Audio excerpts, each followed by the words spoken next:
Yvonne's back from her questing with her friends, and she looks glad to be able to relax for a bit. Teemo, in contrast, is pacing in one of the shortcuts, mumbling to himself. I think it's equal parts adorable and touching. After all, it's pretty awkward to just say, "Hey, sorry you died, I tried my best." Well, we're not talking to a gravestone at least. I'm starting to get a bit concerned about him though. I guess survivor's guilt is a thing, even when both parties are technically alive. Hey, Teemo. Settle down, man. My voice squeaks in surprise. Boss, I'm sorry. It's just, what do I say to her?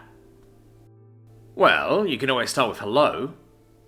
I don't think he appreciates my advice. And then what? He snaps at me, before remembering I'm technically his creator. He sighs deeply and deflates a bit. Sorry, boss. It's just, what do I do? What if she doesn't like me? Now I can talk. Why wouldn't she like you? Seems like every moment she's not actively doing something while here, she's relaxing with a book and petting you. But she didn't know I could think.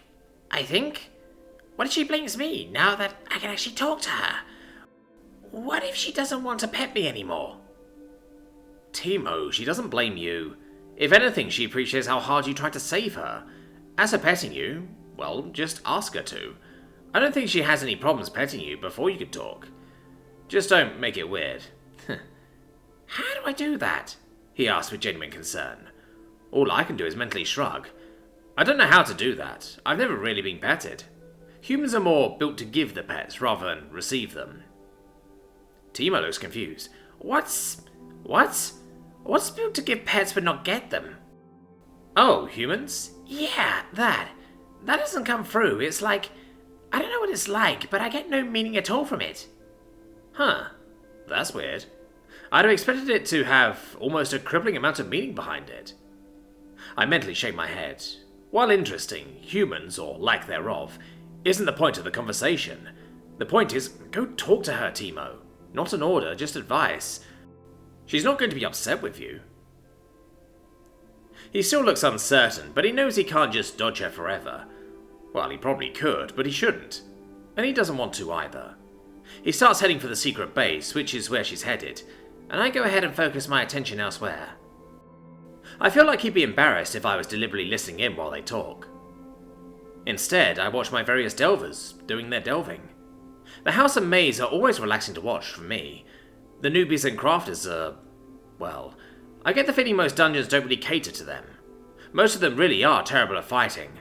I'm hardly an expert, but even I can notice when they unbalance themselves with a swing, or put themselves in awkward positions to defend. But the ones who gather various things show their skill there, which is interesting to watch. Gently handling herbs to get them gathered without messing up whatever properties they need, chopping out the trees to quickly and efficiently get enough wood to cart out the maze, or the intricate measuring and mixing in the public lab for making potions. I still pay attention to the people who make stuff in there, but Queen actually has ants in there watching, and she'll ping me if she sees something she likes me to write down. I'm just glad my handwriting is way better as a dungeon than it ever was when I still had hands. I shift my attention to the caves and tunnels, and I'm glad that things are being smoothing out down there nicely. The fruit bats and ants have gotten that glowing moss just about everywhere down there. I probably wouldn't want to try to read by the light in there, but it's bright enough that just about everyone can see and fight properly. The occasional widows from the spider spawn are almost like wandering mini-bosses, which helps keep the lower level groups on their toes. I've had to save a couple groups with the healing ants, but most groups are prepared enough to either fight or run away. Thankfully, the lessons of being beaten seem to stick, and I haven't had to save any particular group more than once. The gnomes down there are getting good use too. Plenty of metals and gems that the delvers love. There's actually a group of dwarves and gnomes that seem to be trained for running in dungeons. Their picks have two sides, like I picture a normal pick, but they have one side that's designed for digging, and one side designed for fighting. I'm always happy to see them show up, since they make me a bunch of mana. Jello has also acquired a bit of a fan club, it seems. After Tolan ran the maze, other Crystal Shield folks have come to do a bit of delving. Most of them are newbies, but there are real fighters in their ranks too. They wouldn't be able to train Freddy to be a paladin if they didn't. Anyhow, one of them noticed my Slime Science title, and now I sometimes get a small group that will follow her around while she's patrolling, and they'll help her as they can. One of the Aranya even sometimes gives out a "Help Jello" quest. Jello, of course, is over the moon to have delvers helping her. The tougher Crystal Shield folks have been more focused on the crypt complex. The fungal zombies and green skellies are actually resistant to being turned, probably because of all the plant fungal life that's part of them.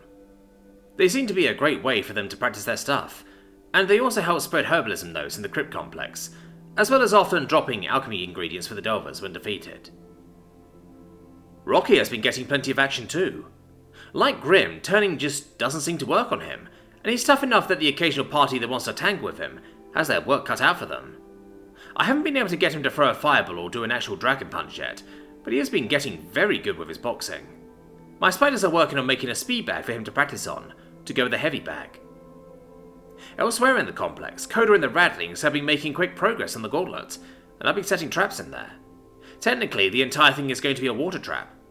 The description more talks about the potential for soaking clothes and people, making them chafe and such for the entire delve, which, yeah, it will. It will also be a lot better to fall into the water than just onto stone. The traps to knock people off are all a bit of a mismatch, which is fine by me. Some are more like Ninja Warrior, tests of strength and such, though I do my best to keep them from all being overcomplicated pull-ups. I don't want my delvers to skip leg day. There are tests of balance and even a few simple puzzles. And, of course, various padded things to surprise and push people off the various platforms, just to keep people on their toes. Well, planned anyway. It still needs to be dug out more, and I have to spend the mana for all the traps. The Ratkin have started to head into the town to trade too. It's been small scale so far.